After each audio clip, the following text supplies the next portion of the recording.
محترم ناظرین السلام علیکم۔ آج بھی میرے ساتھ وہی ہوا اور میرا صبر اب جواب دے چکا تھا۔ میں دکھ، غصہ اور ناراضگی کی ملی جلی کیفیت میں گھری ہوئی تھی۔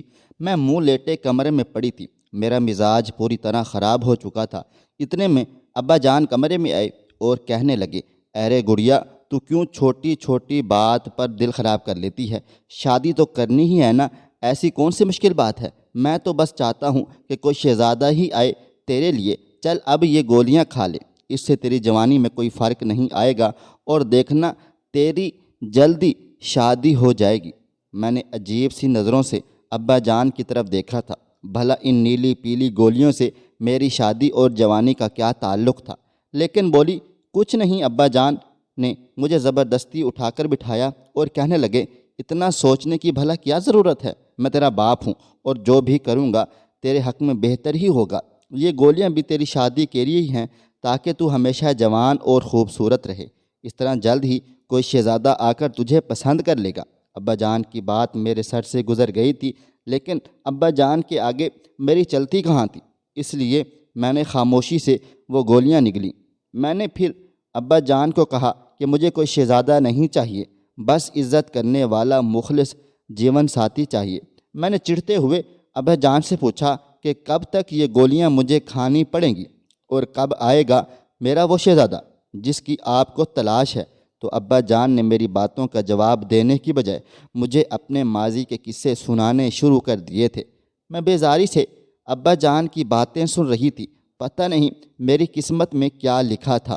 30 سال کی عمر میں بھی میں اپنے باپ کی دہلیز پر بیٹھی ہوئی تھی، جبکہ میری عمر کی ساری لڑکیاں اب تک 4 بچوں کی مائیں بن چکی تھیں۔ میں تو کسی تقریب میں بھی جاتی تو ایک کونے میں چھپ کر بیٹھ جایا کرتی تھی۔ لوگوں کی چبھتی نظریں اور طنزیہ سوالات مجھے کسی پل چین نہیں لینے دیتے تھے۔ اب تک نہ جانے کتنے لوگ میرا رشتہ لے کر ہمارے گھر آئے تھے اور بہت شوق سے آتے تھے، لیکن پھر نہ جانے ایسا کیا ہو جاتا کہ جانے سے پہلے وہ انکار کرنا نہ بھولتے۔ کبھی میں اپنا چہرہ آئینے میں دیکھتی تو کبھی اپنے بالوں میں اترتی چاندی کو محسوس کر کے آنسو بہانے لگتی تھی۔ کبھی کبھی میں ابا جان سے ضد لگا لیتی کہ وہ کسی سے بھی میرا رشتہ کروا دیں۔ میں اب مزید اس گھر میں رہنا نہیں چاہتی تھی۔ ہر لڑکی کی طرح میری بھی خواہش تھی کہ میری زندگی میں کوئی ہو جسے میں اپنا کہہ سکوں اور اس کے ساتھ اپنا دکھ سکھ بانٹ سکوں۔ میری زندگی میں میرے بوڑھے ماں باپ کے سوا اور کوئی بھی نہ تھا، اور بہت سی باتیں ایسی بھی ہوتی ہیں جو انسان اپنے ماں باپ سے نہیں بلکہ جیون ساتھی سے کرتا ہے، لیکن وہ جیون ساتھی شاید میری قسمت میں لکھا ہی نہیں تھا۔ میں اب ان حالات سے تنگ آ چکی تھی۔ جب بھی ابا جان سے شادی کی بات کرتی تو کوئی رشتے والا انکار کر کے جاتا تو ابا وہی 4 گولیاں لے کر میرے پاس آ جاتے اور گولیاں کھلا کر کہتے، دیکھنا جلدی ہی تیری شادی ہو جائے گی۔ کبھی کبھی تو مجھے لگتا ہے کہ عمر کے ساتھ ساتھ ابا جان کا دماغ بھی خراب ہو گیا ہے۔ بھلا گولیاں کھانے سے کیسے جوانی قائم رہتی ہے اور کسی کی شادی ہو سکتی ہے؟ جب تک ابا جان خود کسی اچھی جگہ میرا رشتہ نہ کروا دیتے، گولیوں سے کچھ نہیں ہونا تھا۔ ان گولیوں کے آسرے میں 6 سال مزید گزر چکے تھے۔ پھر ایک دن میرے لیے شہر کے ایک بہت بڑے وکیل کا رشتہ آیا تھا، جس کی بیوی کا انتقال ہو چکا تھا اور اس کی ایک ہی بیٹی تھی۔ میں نے ابا جان سے کہا، مجھے اس رشتے پر کوئی اعتراض نہیں ہے، آپ میرا رشتہ یہاں پر کروا دیجئے۔ لیکن ابا جان نے یہ کہہ کر انکار کر دیا کہ وہ کسی شادی شدہ مرد سے میری شادی ہرگز بھی نہیں کریں گے۔ ابا جان کی اس بات پر مجھے شدید غصہ آیا۔ میں اب کوئی 16 یا 17 سال کی جوان لڑکی نہیں رہی تھی جس کے لیے ابا جان کے من پسند رشتے آتے۔ ابا جان کی خواہشات اور ضد نے میری عمر نکال دی تھی، لیکن ابا جان کو اب بھی اس بات کا کوئی احساس نہیں تھا۔ میں غصے میں واپس اپنے کمرے میں آ کر بند ہو گئی تھی۔ کچھ دیر کے بعد ہی ابا جان نے کمرے کا دروازہ زور سے بجانے لگے تھے۔ چاروں ناچار مجھے دروازہ کھولنا پڑا، کیونکہ میں نے سوچ لیا تھا میں ابا جان سے کوئی بات نہیں کروں گی۔ جب ابا جان کو میرے جذبات کی کوئی پرواہ نہ تھی اور نہ ہی میری بڑھتی ہوئی عمر کا احساس تھا، تو مجھے بھی ان سے کوئی بات نہیں کرنی تھی۔ ابا جان کمرے میں آئے اور آ کر پیار سے مجھے سمجھانے لگے، گڑیا، اتنی جلدی کا شور نہ ڈال، تیری قسمت میں بہت اچھا لڑکا لکھا ہے۔ میں نے غصے میں ابا جان سے کہا، وہ اچھا لڑکا کب آئے گا؟ جب میں بوڑھی ہو جاؤں گی کیونکہ آدھی عمر تو گزر ہی چکی ہے۔ لیکن ابا جان نے میری بات سنی انسنی کر دی اور وہی 4 گولیاں اور دودھ کا گلاس میرے آگے رکھا اور کہنے لگے، اسے پی لو اور دیکھنا کیسا اچھا لڑکا ملے گا تمہیں۔ میں نے ابا جان سے صاف صاف کہا، اب مجھے کوئی گولیاں نہیں کھانی ہیں۔ اتنے سالوں سے جب بھی میں نے شادی کا نام لیا ہے، آپ نے یہ گولیاں کھلا کر مجھے خاموش کروا دیا ہے، لیکن ان گولیوں سے کچھ نہیں ہونے والا۔ ابا جان کہنے لگے، یہ جادو کی گولیاں ہیں، یہ تیری قسمت بدل کر رکھ دیں گی۔ میں نے غصے سے ابا جان کو دیکھا تھا، جو پتہ نہیں کسی زمانے میں جی رہے تھے۔ اب تک تو ان گولیوں سے نہ ہی میری قسمت بدلی تھی اور نہ ہی میری شادی ہوئی تھی۔ ایسا نہیں تھا کہ میرے رشتے نہیں آتے تھے، میں بہت حسین تھی اور جو مجھے دیکھتا رشتہ ضرور لاتا، لیکن نہ جانے کیوں رشتے والے ہمیشہ انکار کر کے ہی چلے جایا کرتے تھے، یا پھر ان کے انکار سے پہلے ہی ابا جان خود منع کر دیتے تھے۔ شروع میں ابا جان نے جب یہ مجھے گولیاں کھلانا شروع کی تو میں بہت حیران ہوتی تھی، لیکن پھر ابا جان نے مجھے بتایا کہ ان گولیوں سے میری خوبصورتی میں اضافہ ہوگا اور حالات نے جو میرے چہرے کو تباہ و برباد کر دیا ہے، اس پر دوبارہ رونق آ جائے گی۔ ابا جان کی یہ بات سن کر میں خوش ہو جاتی اور دودھ کے ساتھ گولیاں کھا کر تھوڑی ہی دیر میں نیند کی وادیوں میں اتر جاتی تھی۔ لیکن 6 سال گزرنے کے بعد بھی نہ ہی قسمت کا دروازہ کھلا تھا اور نہ ہی کوئی میری بارات لے کر آیا تھا۔ میری عمر تقریباً 30 سال کے قریب ہو چکی تھی اور ایک لڑکی کے لیے اتنی زیادہ عمر میں رشتہ آنا بہت مشکل ہو جاتا ہے، اس لیے میری تمام امیدیں دم توڑ چکی تھیں۔ میں اب ہر وقت کسی نہ کسی کونے میں چھپ کر آنسو بہانے لگتی تھی۔ میں نے ابا جان سے کہہ دیا تھا، اب اگر میرا رشتہ نہ ہوا تو میں اپنی جان لے لوں گی۔ میرا حال دیکھ کر ابا جان نے مجھے وہی 4 گولیاں کھلائیں اور تسلی کے بول کہہ دیے، مگر میں نے ان سے کوئی بات نہ کی اور خود کمرے میں بند کر دیا اور 2 دن تک بند ہی رہی، نہ کمرے سے باہر نکلی اور نہ ہی ابا جان سے کوئی بات چیت کی، نہ ہی گھر کا کوئی کام کاج کیا۔ اس سے ابا جان کو صحیح جھٹکا لگا تھا۔ تبھی کچھ دنوں میں رشتے والے ہمارے گھر چلے آئے تھے اور وہ لوگ کسی اور شہر کے رہنے والے تھے، جبکہ لڑکے کی بہن کی شادی ہمارے علاقے میں ہی ہوئی تھی اور ایک رشتے والی خالہ کے ذریعے اس کو میرا پتہ چلا تھا، تو ابو بھائی اور ماں کے ساتھ ہمارے گھر چلی آئی تھی اور اس کی ماں بیٹی نے پہلے ہی نظر میں مجھے پسند کر لیا تھا۔ یہ بات میرے لیے بہت حیران کن تھی۔ عمر بڑھنے کے ساتھ ساتھ میرے بالوں میں چاندنی اتر آئی تھی، ہاں، مگر چہرے کی خوبصورتی میں تو بہت معمولی سا فرق پڑا تھا، جو شاید ان گولیوں کا نتیجہ تھا۔ مجھے لگا ان کا بھائی شاید مجھ سے بھی کہیں زیادہ عمر والا ہوگا یا پھر پہلے سے شادی شدہ ہوگا، اس لیے انہوں نے مجھے پسند کر لیا ہے۔ لیکن جیسے ہی تصویر میرے ہاتھ میں آئی، میرے ہوش و حواس اڑ گئے۔ وہ تو جوان لڑکا تھا اور عمر بھی تقریباً 20 یا 22 برس تھی، یعنی مجھ سے تقریباً کوئی 8 سال چھوٹا تھا۔ تصویر میں نہ ہی کوئی عیب نظر آ رہا تھا اور نہ ہی انہوں نے لڑکے میں کوئی نقص بتایا تھا، بلکہ وہ بہت ہی خوبصورت اور حسین مرد تھا۔ میں حیران و پریشان سی بار بار تصویر کو دیکھ رہی تھی اور پھر ان لوگوں کے جانے کے بعد جب یہی بات میں نے ابا جان سے کہی تو ابا جان ہنس کر کہنے لگے، تیری قسمت کھل گئی ہے، تجھے ابھی بھی پریشانی ہے، کہا تھا نا تیرے لیے شہزادہ ہی آئے گا۔ پھر ابا جان نے اس رشتے کے لیے جیسے ہی حامی بھری تو میں خاموشی سے جھوم اٹھی خوشی سے، کیونکہ ابا نے مہینے بھر میں ہی میری شادی کی تاریخ طے کر دی تھی اور جلدی شادی کر کے سارے انتظامات بھی مکمل ہو گئے تھے۔ ابا جان نے خود مجھے اپنے ہاتھوں سے رخصت کیا تھا اور مجھے یقین نہیں آ رہا تھا کہ میں ابا جان کے گھر سے رخصت ہو کر اپنے شوہر کی دہلیز پر پہنچ گئی ہوں۔ میں عروسی جوڑے میں دلہن بنی بیٹھی تھی۔ بے شک میری عمر بہت زیادہ ہو چکی تھی، لیکن ارمان تو اب بھی میرے دل میں پہلے کی طرح ہی جوان تھے اور یہ میری پہلی شادی ہی تھی۔ اس شادی کو لے کر میں نے بہت سالوں صبر کیا تھا اور آج جب یہ رات آئی تو میں خوشی سے سرشار ہو گئی تھی، جھومنے لگ گئی۔ کتنے سالوں سے یہ خواہش کسی چنگارے کی طرح میرے دل میں دبی ہوئی تھی کہ میری زندگی میں بھی کوئی مرد ہو جو مجھے چاہے، میرے حسن کو سہرائے، جس کے لیے میں سب کچھ ہوں اور جو میرے لیے ساری دنیا کے سامنے کھڑا ہو جائے۔ اور آج اتنے سالوں کا صبر ختم ہو گیا تھا۔ اب میں نکاح کر کے اس گھر میں چلی گئی تھی۔ 30 سال کی عمر میں دلہن بننا ایک الگ ہی تجربہ تھا اور میں بار بار خود کو آئینے میں دیکھ رہی تھی۔ دل میں بہت سے خدشات سر اٹھا رہے تھے کہ میں کہیں زیادہ عمر کی تو محسوس نہیں ہو رہی ہوں، کہیں ایسا نہ ہو کہ شادی کی پہلی رات ہی میں اپنے شوہر کے دل میں جگہ نہ بنا پاؤں اور وہ مجھے بوڑھی نہ سمجھ بیٹھے۔ میں نے شادی سے پہلے اپنے بال بھی رنگ کروا لیے تھے۔ جیسے ہی مجھے دروازے پر آہٹ کا احساس ہوا، میں فوراً گھونگھٹ ڈالے بستر پر بیٹھ گئی تھی اور خود کو تسلی دینے لگی کہ ایسا کچھ بھی نہیں ہوگا، کیونکہ میں بہت زیادہ حسین و جمیل لگ رہی تھی اور یقیناً اس نے میری تصویر دیکھی ہوگی۔ کم عمر لڑکیوں کی طرح مجھے شرمانا تو نہیں آیا تھا، لیکن سر جھکا کر بیٹھ گئی تھی۔ شہباز کو لے کر میرے دل میں بہت سے جذبات تڑپ رہے تھے۔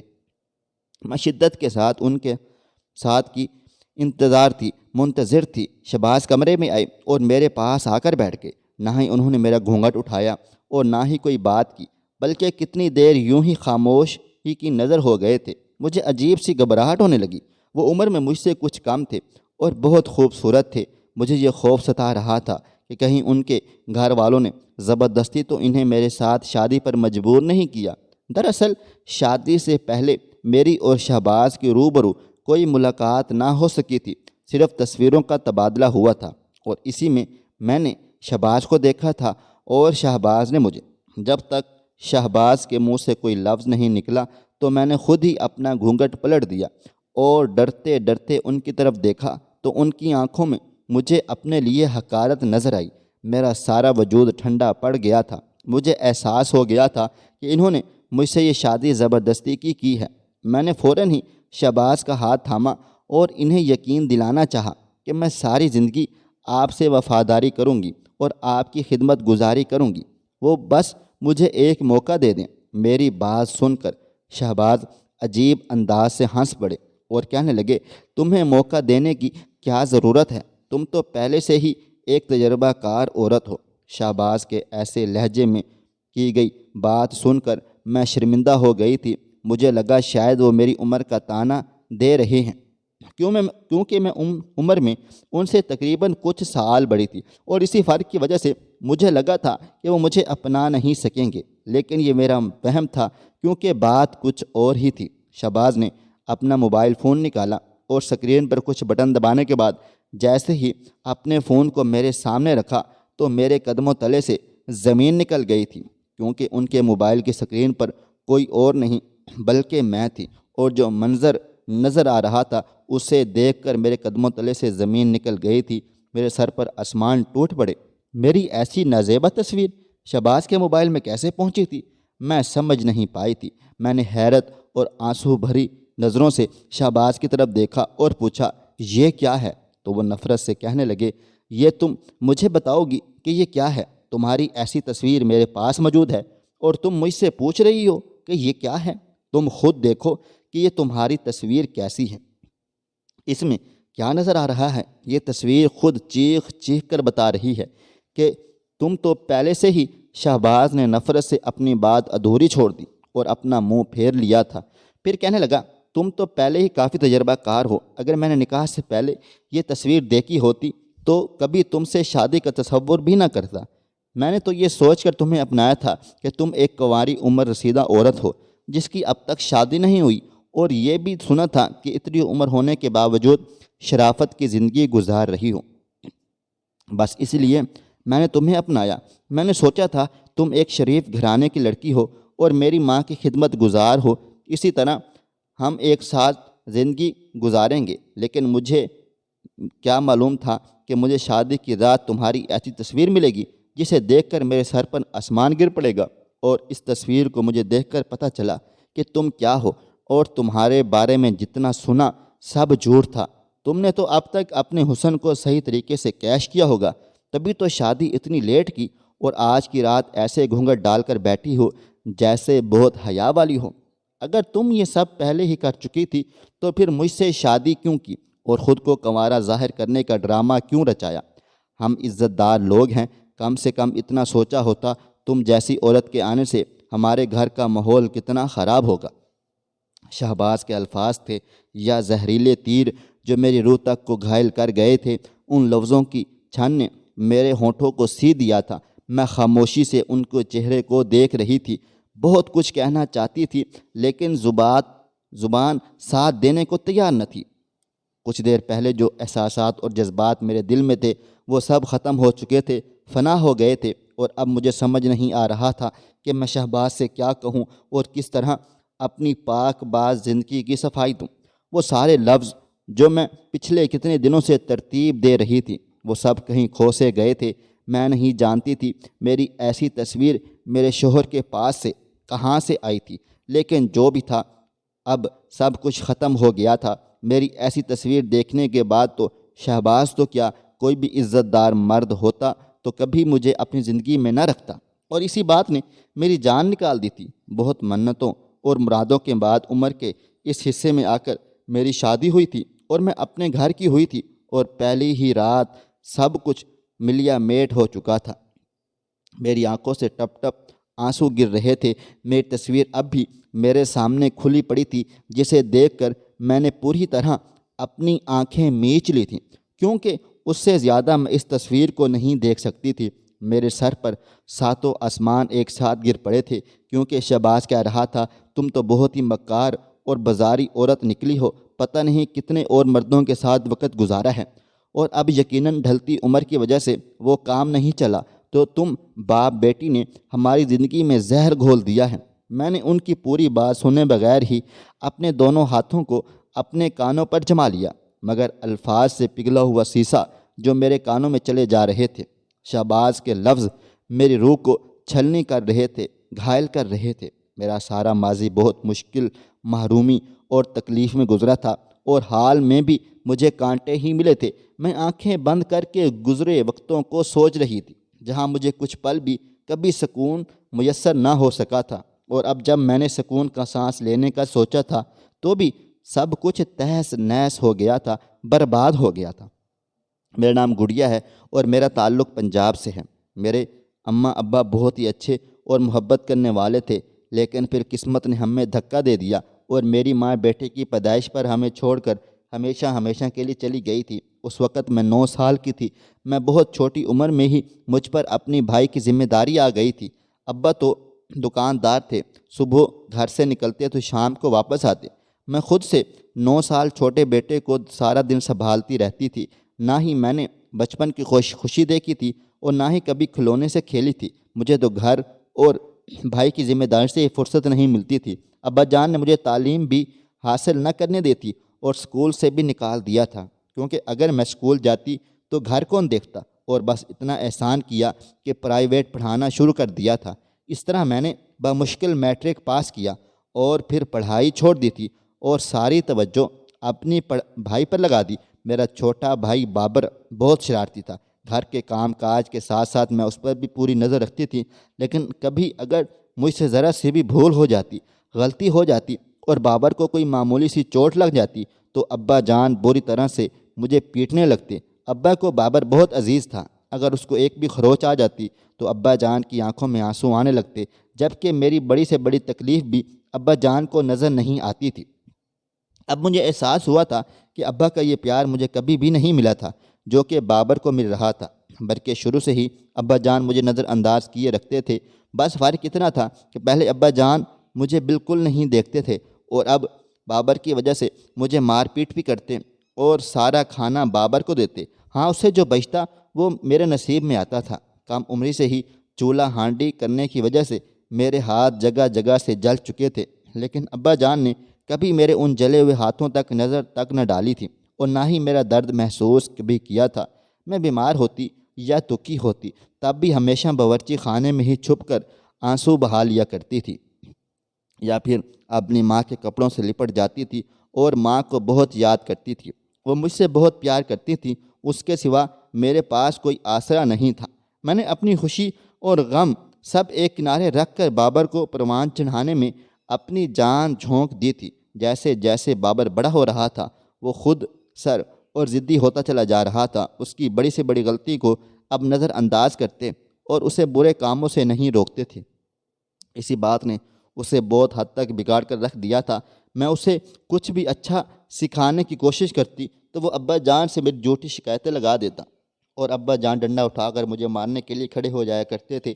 اور بابر میری بالکل بھی عزت نہیں کرتا تھا، بلکہ ہر وقت گالیاں دیتا رہتا تھا، مگر ابا جان کو اس کو کچھ بھی نہ کہتے تھے۔ بابر نے 10ویں کا امتحان پاس کیا تو اس کے نمبر کچھ خاص نہیں آئے تھے۔ اسے کسی اچھے کالج میں ایڈمیشن نہ ملا تو ابا نے اسے ایک دور دراز کے کالج میں بہت سا پیسہ لگا کر داخلہ کروا دیا اور وہیں کے ہاسٹل میں رہنے لگا، اور میں ابا کے ساتھ گھر میں تنہا رہ گئی تھی۔ بابر کے جانے کے بعد مجھے احساس ہوا تھا کہ اس کے ہونے سے ہی میری زندگی میں کچھ رنگ تھے۔ اب تو یہ گھر ویران سا ہو گیا تھا۔ بابر کے جانے کے بعد ابا جان بھی میرے قریب ہو گئے تھے۔ وہ اٹھتے بیٹھتے مجھے پوچھنے لگے تھے، اور اس بات نے مجھے بہت خوش و خرم کر دیا تھا۔ اکثر ابا جان میرے کمرے میں چلے آتے اور گھنٹوں میرے ساتھ وقت گزارتے تھے۔ مجھ سے بہت ساری باتیں کرتے۔ جیسے جیسے ان کی عمر میں اضافہ ہوتا چلا جا رہا تھا، ان کے رویے میں بھی تبدیلی آ رہی تھی، اور میں ان کے لہجے میں اپنے لیے محبت محسوس کرنے لگ گئی تھی۔ اسی بات نے مجھے نئی زندگی دے دی تھی۔ بابر کو گئے 7 سال ہونے والے تھے، لیکن وہ پلٹ کر واپس نہیں آیا تھا۔ ابا جان اسے باقاعدگی سے پیسہ بھیجا کرتے تھے۔ میں ابا جان سے جب بھی کہتی کہ بابر کو اب واپس بلوا لیں تو ابا جان انکار کر دیتے اور محبت سے کہتے کہ میری گڑیا ہے نا میرے پاس، میرے ساتھ۔ میں ابا کی اس بات پر خوش ہوئی تھی کہ ابا کو میرا احساس ہو گیا ہے، مگر بہت جلد ابا جان کے اس محبت بھرے رویے کا راز بھی کھل کر میرے سامنے آ گیا تھا۔ بابر نے کسی امیر زادی سے شادی کر لی تھی اور وہ اسی کے بنگلے میں شفٹ ہو گیا تھا۔ نہ ہی وہ واپس آنا چاہتا تھا اور نہ ہی اب وہ ہم سے کوئی رشتہ رکھنا چاہتا تھا، لیکن اپنے بیٹے کا بھرم قائم رکھنے کے لیے ابا جان نے یہ بات مجھ سے چھپا لی تھی۔ مجھے ابا جان کے اس راز سے دکھ تو بہت پہنچا تھا، مگر میں ابا جان کو شرمندہ نہیں کرنا چاہتی تھی۔ میں نے انہیں ماضی کی ہر بات کے لیے معاف کر دیا تھا، اس لیے ابا جان کی محبت کو قبول کر کے ان کے ساتھ خوشی سے زندگی گزارنے لگ گئی تھی۔ میں جیسے جیسے جوان ہو رہی تھی، میرے حسن میں بے پناہ اضافہ ہوتا چلا جا رہا تھا، اور اس بات کا احساس ابا جان بھی مجھے دلاتے تھے کہ میری گڑیا تو بہت پیاری ہے۔ سچ میں گڑیا بہت ہی خوبصورت اور حسین ہے، میری پیاری بیٹی ہے، اور میں شرما جاتی، مگر کچھ وقت میں ہی مجھے احساس ہو گیا کہ ابا جان میرے لیے آنے والے ہر رشتے کو انکار کر دیتے ہیں، یا رشتے والے خود ہی منع کر کے چلے جاتے ہیں۔ کچھ سالوں تک یہ سلسلہ اسی طرح چلتا رہا۔ پھر ابا جان نے شادی کے نام پر مجھے گولیاں کھلانی شروع کر دیں، اور جب میں حد سے زیادہ لڑنے جھگڑنے اور مرنے کی باتیں کرنے لگی تو خدا خدا کر کے شہباز سے میری شادی ہو گئی تھی۔ اور اب شادی کی رات مجھے ایسی تصویر دیکھنے کو ملی جن کے بعد میں خود سے نظریں ملانے کے قابل نہ رہی تھی۔ میں نے لڑکھڑاتے ہوئے لہجے میں شہباز کو بتانا چاہا یہ تصویریں میری نہیں ہیں اور نہ ہی مجھے اس کے بارے میں کچھ علم ہے، مگر میری بات سن کر شہباز نے مجھے مزید نفرت سے جھڑک دیا اور کہنے لگے تم تو بڑی ڈیٹ ہو جو جھوٹ پر جھوٹ کہہ رہی ہو۔ غور سے دیکھو، یہ تمہارا ہی کمرہ ہے، تمہارا ہی بستر ہے، تو پھر تم کیسے مکر سکتی ہو؟ میں نے غور سے دیکھا تو واقعی وہ میرا کمرہ تھا۔ دیوار کا وہی نیلا ہوا رنگ میری بربادی کی داستان سنا رہا تھا۔ مجھے خود معلوم نہیں تھا کہ ایسی تصاویر کب اور کس نے لی تھی، مگر شہباز میری بات ماننے کو تیار نہیں تھے۔ بہت انتظار اور منتوں مرادوں سے میری شادی ہوئی تھی، اور شادی کی پہلی رات ہی میں تباہ و برباد ہو گئی تھی۔ شہباز نے مجھے کہا کہ میں ایک رات کے ان کے گھر گزار سکتی ہوں، لیکن آنے والی صبح ہمارا کوئی تعلق نہیں ہوگا۔ شہباز کی اس بات سے میرا دل رک سا گیا تھا۔ میں واپس اپنے باپ کے گھر نہیں جانا چاہتی تھی۔ میں شہباز کے قدموں میں بیٹھ کر ہاتھ جوڑ کر منتیں مرادیں کرنے لگی کہ یہ تصویر میری نہیں ہے، میں نے کبھی بھی ایسی تصویر نہیں بنوائی، اور نہ ہی میں کوئی گری ہوئی گھٹیا لڑکی ہوں۔ میں نے واقعی ہی ساری زندگی شرافت میں اور اپنے بھائی جان کی کو پالتے ہوئے گزار دی ہے، اور اب آپ کے ساتھ شادی کی ہے اور آپ کے ساتھ زندگی گزارنا چاہتی ہوں۔ اس سے پہلے میں اپنے بارے میں مزید کچھ کہتی، شہباز مجھے پرے جھٹک کر اٹھک گئے تھے اور ان پر میری کسی بات کا کوئی بھی اثر نہیں ہو رہا تھا۔ میں ساری رات فرش پر بیٹھی زارو قطار روتی رہ گئی، اور صبح کے وقت جب ان کی بڑی بہن اور ماں کمرے میں آئیں تو شہباز نے انہیں ساری حقیقت بتا کر اپنا فیصلہ سنا دیا تھا کہ اب وہ مجھے مزید اپنی زندگی میں برداشت نہیں کرنا چاہتے۔ شہباز کی ماں اور بہنیں حیرت سے منہ کھولے شہباز کی باتیں سن رہی تھی، کیونکہ ان کو تو میرے بارے میں کچھ اور ہی پتہ چلا تھا جو کہ رشتے والی خالہ نے بتایا تھا، اور وہ خالہ میری ماں کو بھی جانتی تھی۔ پھر شہباز کی بہن نے ان سے کہا کہ جلد بازی میں کوئی غلط فیصلہ کرنے کی ضرورت نہیں ہے، آرام سے اس مسئلے کو حل کریں گے، کیونکہ گڑیا کے بارے میں ہمیں کچھ اور ہی معلوم ہوا ہے، اور بتانے والی بہت ہی ایماندار اور نیک عورت ہیں جو کبھی بھی غلط بیانی نہیں کر سکتی۔ اس کی بات سن کر شہباز کمرے سے باہر نکل گئے تھے۔ ان کے جانے کے بعد شہباز کی ماں اور بہن نے مجھ سے ساری بات سنی، اور میں نے رو رو کر ان کو یقین دلا دیا کہ میں اس بارے میں کچھ بھی نہیں جانتی۔ تب میری ساس نے شہباز سے کہا معاملہ کچھ اور ہے، کیونکہ گڑیا اس بات کو قبول کرنے کے لیے تیار ہی نہیں تھی، اور یہ تصویر اس کی ہے، تو پھر ہمیں پہلے پورا سچ کا پتہ لگانا چاہیے، کہیں ایسا نہ ہو کہ غصے میں آ کر تم ایک مظلوم کے ساتھ ناانصافی کر بیٹھو۔ شہباز کی آپا اور ماں کی بات سن کر میں حیران و پریشان رہ گئی تھی۔ میری تصویر دیکھنے کے باوجود بھی وہ میرے خلاف نہیں ہوئی تھی، بلکہ مجھے ایک موقع دینا چاہتی تھی، اور ان کی بہن بہت نرمی سے مجھ سے پوچھنے لگی ایسا کیسے ممکن ہے کہ کسی نے تمہاری ایسی تصاویر بنائی ہو اور تمہیں علم بھی نہ ہو؟ تو تم کیا نیند کی دوا لیتی رہی ہو یا کوئی اور مسئلہ ہے تمہارے ساتھ؟ میں نے آپا جان کو بتا دیا کہ ایسی تو کوئی بات نہیں، لیکن جب بھی میں ابا کی دی ہوئی گولیاں کھاتی تھی تو مجھے بہت گہری نیند آتی تھی۔ میری بات سن کر آپا حیرانی سے کہنے لگی تمہارے ابا جان تمہیں کون سی گولیاں کھلاتے تھے؟ اور پھر میں نے انہیں بتایا کہ وہ مجھے شادی تک حسین اور جوان رہنے کے لیے 4 گولیاں کھلاتے تھے۔ یہ بات سن کر شہباز اور دونوں ماں بیٹی چونک اٹھے، اور آپا کہنے لگی ایسی کون سی گولیاں بنی ہیں جس سے جوانی قائم رہے؟ شاید تمہیں دوائیوں کی سمجھ بوجھ نہیں ہے، اور ساری زندگی تم اپنے باپ کے گھر میں رہی ہو، اس لیے ان کی بات پر یقین کرتی چلی گئی۔ دال میں کچھ نہ کچھ کالا ضرور ہے، کیونکہ تمہارا باپ ستیلا ہے اور وہ تمہاری شادی کرنا نہیں چاہتا تھا، اور یہ بات مجھے رشتے والے نے بتائی تھی۔ تمہارے باپ نے آج تک تمہارے گھر آنے والے ہر رشتے کو خود ٹھکرا دیا تھا۔ اگر تمہیں اس بات میں کوئی شک نہیں ہے کہ یہ تصویر تم نے اپنی مرضی سے نہیں بنوائی، تو ہم ابھی اسی بات کا سچ کا پتہ لگوا لیتے ہیں۔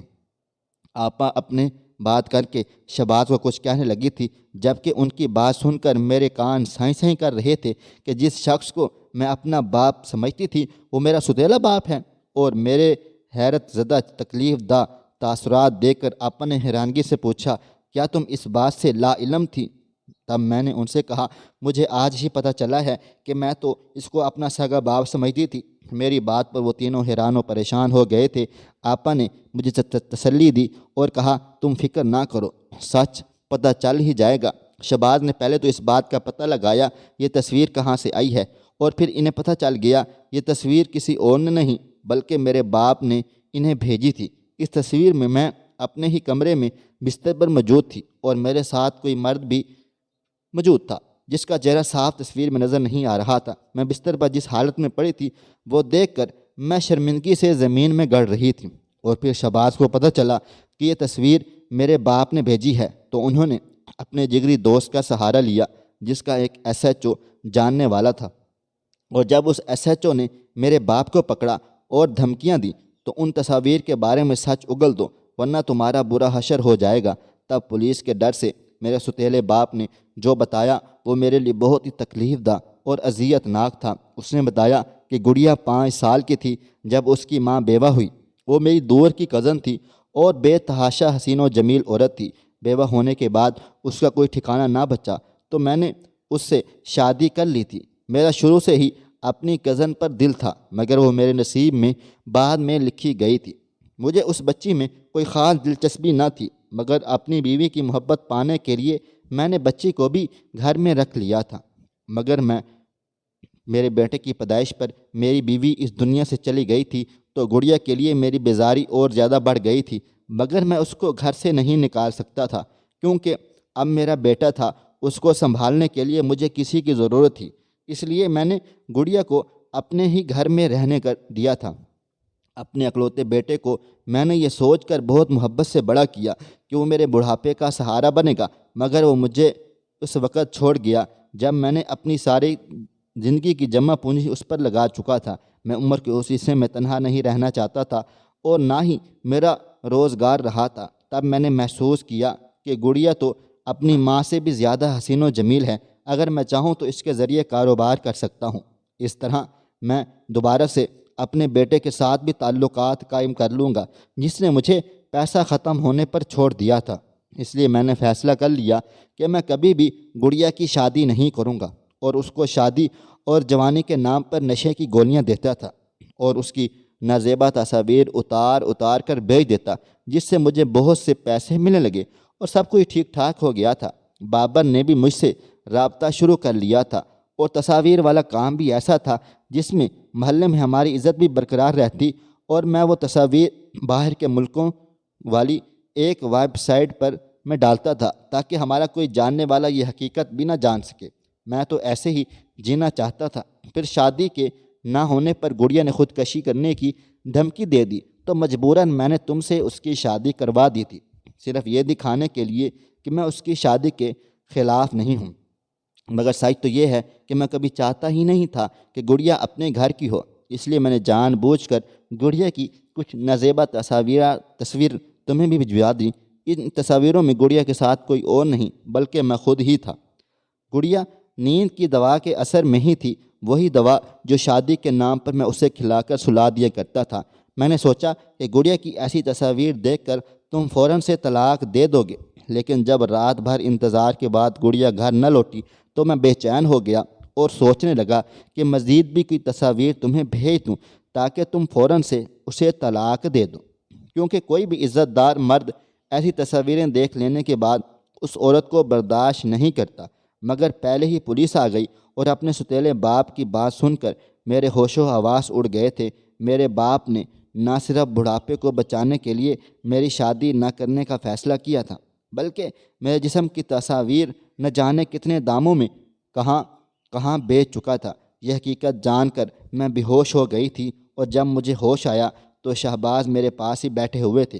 انہوں نے مجھ سے معافی مانگ کر مجھے اپنے گلے سے لگا لیا تھا کہ ایک تصویر کی بنا پر انہوں نے میرے بارے میں بہت غلط فہمی پال لی تھی اور مجھ پر بہت زیادہ بولے تھے، اور یہ بھی کہا تھا اس سب میں میرا کوئی بھی قصور نہیں تھا۔ اس لیے ان کو مجھ سے کوئی گلہ نہیں تھا، کوئی شکوہ نہیں تھا، اور نہ ہی وہ مجھ سے اس بات کا طعنہ دیں گے۔ وہ بچپن سے اب تک کی میری گزری ساری زندگی جان چکے تھے، اور اب ابا جیل میں تھے اور باقی کی زندگی جیل میں ہی گزاریں گے۔ مجھے اس شخص سے اب کوئی ہمدردی نہ تھی۔ اس شخص نے تو مجھے کہیں کا بھی نہیں چھوڑا تھا۔ یہ تو شہباز آپا اور ماں کی اعلیٰ ظرفی تھی کہ انہوں نے مجھے قبول کر لیا تھا، ورنہ ان باتوں پر ہر کوئی دل بڑا نہیں کرتا۔ اگر آپا سمجھداری سے کام نہ لیتی تو شاید میرا گھر تباہ و برباد ہو جاتا اور ابا اپنے منصوبے میں کامیاب ہو جاتے۔ میں آپا اور اپنی ساس کی شکر گزار تھی جنہوں نے روایتی نند ساس کا کردار ادا نہیں کیا تھا۔ میں بہت خوش تھی اور اپنی ساس اور نند کا دل سے احترام کرتی ہوں۔ شہباز بھی میری بہت عزت کرتے ہیں اور ہم ہنسی خوشی زندگی گزار رہے ہیں۔ خواہش صرف اتنی ہے کہ کچھ الفاظ لکھوں جس سے کوئی گمراہی کے راستے پہ جاتے جاتے رک جائے، اور نہ بھی رکے تو سوچ میں ضرور پڑ جائے۔ پیارے دوستو، امید کرتا ہوں کہ آپ کو یہ ہماری کہانی پسند آئی ہوگی۔ کہانی پسند آئی ہو تو ویڈیو کو لائک کریں، کومنٹس کریں، شیئر کرنا بالکل بھی نہ بھولیں، اور ہاں، اگر آپ لوگ اس چینل پر نئے ہیں تو اس چینل کو سبسکرائب ضرور کر لیں اور نوٹیفیکیشن کو ضرور دبا دیں تاکہ آنے والی کہانی سب سے پہلے آپ کو مل سکے۔ ملتے ہیں کل ایک نئی اور دلچسپ کہانی کے ساتھ۔ تب تک اپنا ڈھیر سارا خیال رکھیے گا۔ اللہ حافظ۔